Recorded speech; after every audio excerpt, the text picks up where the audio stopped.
宜兰有民意代表建议县府设一个台语实验学校，会当复兴台语，嘛会当互一个偏乡小学来转型。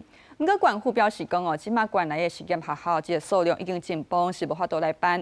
都有这个台文的朴树生建议讲，那安尼这个实验学校袂法度办，就会当来先对这个台语全班开始做。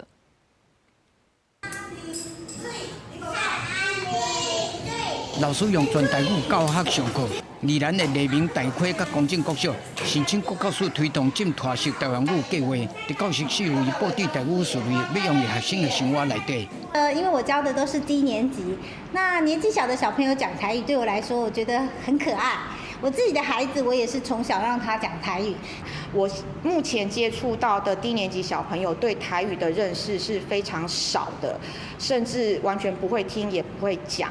那我可以一点点的带入，然后慢慢的让他们去认识。老师充满热情推广台语，不过时代无同，台语伫新生代的生活内底慢慢的消失。宜兰有民意代表建议，伫县内设置台语实验校，除了希望复兴台语，嘛希望伫偏乡有采并危机的小学转型，都给少减坏危机。这样的话，应该可以试办啦。台语卖没落去啊！你台语若没落去，根本后盖自己的母语都不会讲。宜兰县呢，对于推动本土语教育，很积极努力。县政府讲，县内公办公营实验校名也已经定，有积极在推动本土甲教育，学生会当申请认证领奖励金，嘛鼓励校申请国教署推动进脱式的台湾语计划。